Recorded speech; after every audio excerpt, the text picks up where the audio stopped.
Pernahkah kalian merasa sangat lelah lalu tertidur di sofa dan keesokan paginya kalian terbangun di atas kasur tanpa tahu bagaimana kalian bisa di atas sana? Itu adalah sleepwalking yang bisa saja kita alami. Tapi bayangkan jika kalian terbangun di tengah malam, tangan kalian berlumuran darah, dan kalian menyadari orang yang paling kalian cintai di dunia telah kalian habisi nyawanya dengan tangan kalian sendiri tanpa kalian sadari. Kalau kalian nonton video ini sampai habis, ilusi kalian tentang kehendak bebas dan kendali atas diri kalian sendiri akan hancur, berantakan. Kalian akan sadar monster paling mengerikan tidak bersembunyi di bawah tempat tidur kalian, melainkan dia bersembunyi di dalam otak kalian saat kalian terlelap. Halo, saya Gio, Solution Psikologi, dan hari ini kita akan membedah kasus pembantaian paling gila di mana seorang remaja mengeksekusi kembaran yang paling dia cintai, murni karena ada gangguan di otaknya saat dia sedang tertidur. Jadi gini, kita mulai cerita ini dengan menghancurkan terlebih dahulu stereotip di kepala kalian. Biasanya cerita pembunuhan sadis selalu diawali dengan pelaku yang memiliki masa lalu yang kelam. Anak berandalan, mungkin kecanduan narkoba, ataupun memiliki riwayat penyiksaan binatang sejak kecil. Nah, saya minta kalian untuk lupakan itu semua. Subjek kita kali ini, Benjamin Elliot, sama sekali tidak masuk kriteria monster itu. Di tahun 2021, Benjamin adalah remaja laki-laki berumur 17 tahun yang sangat normal. Dia anak rumahan yang cerdas dan fokus belajar karena ingin masuk perkuliahan jurusan teknik. Lalu ada cerita penting di sini, yaitu hubungannya dengan Megan, yaitu saudari kembarnya. Sebenarnya kalau udah masuk ke Megan agak mengerikan ini. Untuk kalian ketahui, Megan sebenarnya mengidap autisme. Alih-alih merasa terbebani atau menjauh, Benjamin justru memposisikan dirinya sebagai pelindung bagi Megan. Dia menjaganya di sekolah atau di rumah. Hubungan mereka bukan cuma soal saudara-saudara, tapi belahan jiwa yang sangat akrab. Kalian pasti mikir, Kalau dia sayang banget sama kembarannya, kenapa dia membunuhnya? Pasti ada dendam tersembunyi kan? masalahnya sama sekali tidak ada dendam di sana. Nol. Tidak ada riwayat kekerasan sedikit pun dalam diri Benjamin. Tidak ada pengaruh alkohol ataupun narkoba juga. Bahkan di hari kejadian tidak ada pertikaian sedikit pun di antara mereka berdua. Mereka menghabiskan malam itu dengan bermain video game bersama ayahnya dengan penuh tawa. Dan semuanya sempurna di sini.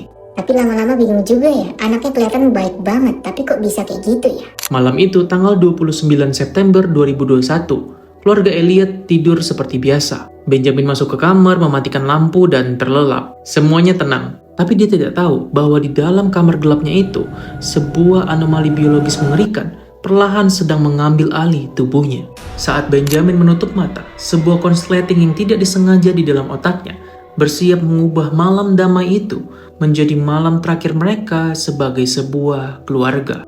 Jadi gimana? Apa yang sebenarnya terjadi di kepala Benjamin malam itu? Di dunia sains dan hukum ada satu fenomena psikologi yang sangat langka dan mengerikan. Namanya homicidal somnambulism, atau sederhananya melakukan pembunuhan dalam keadaan sleepwalking. Simpelnya kayak gini, bayangkan tubuh kalian itu adalah smart car. Saat tidur, otak mencabut kunci kontak di dalam mobil. Tapi sistem saat itu sedang konsleting, sehingga mobil jalan sebagai autopilot, dan pengemudi tidak sadar hal itu sedang terjadi. Nah, waktu Benjamin tertidur, otaknya masuk ke fase slow wave sleep, atau gelombang lambat. Ini adalah fase tidur paling dalam, lelap, dan paling sulit untuk dibangunkan. Normalnya, saat kita masuk ke fase ini, otak kita mengirim pesan untuk melumpuhkan otot tubuh kita. Tujuannya baik supaya tubuh kita itu tidak bergerak saat tidur, ataupun memukul orang sebelah kita saat kita sedang bermimpi. Masalahnya, saklar kelistrikan di otak Benjamin pada malam itu sedang rusak. Kesadaran dan logikanya mati. Dia tertidur lelap. Tapi tanpa sadar, otot penggerak dan sistem motoriknya menyala. Dia bukan lagi Benjamin calon mahasiswa teknik. Dia adalah cangkang kosong yang tanpa sadar digerakkan oleh alam bawah sadar tubuhnya sendiri. Nggak expect sleepwalking seberbahaya ini sih. Teman kalian ada yang sleepwalking juga? Kita lanjut. Dalam mode autopilot yang tidak memiliki emosi itu, Benjamin bangkit dari kasurnya. Dia berjalan keluar kamar, mengambil pisau survival militer pemberian ayahnya, lalu melangkah perlahan menuju kamar saudari kembarnya. Kalian pasti mikir, Apakah ini cuma murni kegagalan sistem otak secara biologis? Atau jangan-jangan memang ada monster sosiopat yang selama ini diam-diam bersembunyi di dalam kepala Benjamin dan menunggu waktu untuk keluar? Tapi iya sih, kalau teman kalian gimana pas sleepwalking? tahan dulu jawabannya karena apa yang akan dilakukan Benjamin di kamar Megan dan kalimat pertama yang muncul setelah kesadarannya kembali akan membuat kalian mempertanyakan isi kepala kalian sendiri. Bayangin aja nih, kalau kalian di posisi Megan malam itu. Kalian sedang terlelap di kamar kalian sendiri Dan seharusnya memang kamar itu adalah tempat paling aman di dunia. Tiba-tiba ada suara decitan pintu yang terbuka. Suara alas kaki yang menyentuh lantai semakin mendekati kasur kalian. Dalam kegelapan, saudara kembar kalian yang paling kalian cintai dan kalian percaya itu sedang berdiri di sana. Matanya terbuka lebar, tapi tatapannya kosong. Dia berdiri di hadapan kalian seolah-olah kalian tidak ada di sana. Tidak ada teriakan marah sedikit pun. Tidak ada pertengkaran juga sebelumnya. Hanya ada suara napas berat dan gesekan logam besi. Dalam hitungan detik, Benjamin menyerang dengan pisau survival tepat ke leher belahan jiwanya. Darah mengalir deras dan meresap dengan cepat ke dalam bantal. Lalu, apa yang terjadi setelahnya? Tiba-tiba otak Benjamin ke-restart ulang. Kesadarannya ditarik paksa kembali ke dunia nyata. Bau darah dan sensasi basah yang kental di tangannya membuat dia terbangun ke dunia nyata. Bayangin aja nih, pas kalian pertama kali bangun dari tidur, kalian langsung melihat kembaran kalian sekarat dan lehernya terbuka. Dan kalian sedang memegang pisau survival. Pada saat itu, Benjamin paniknya luar biasa. Dia meraih bantal dan mati-matian untuk menekan supaya darahnya tidak banyak keluar lagi. Lalu sambil menekan itu, dia menekan 911. Di rekaman suara 911 itu, suaranya bergetar hebat. Jujur saya bahkan sampai kasihan mendengar suara Benjamin. Dengan napas berat, dia bilang ke operator, Saya mengira ini cuma mimpi. Saya baru aja membunuh adik saya. masalahnya, horor sesungguhnya belum selesai di rumah itu. Saat polisi tiba dan menyeret Benjamin ke ruang interogasi, otaknya melakukan mekanisme pertahanan terakhir yang paling ekstrim untuk bertahan hidup dari trauma, bernama dissociative shock.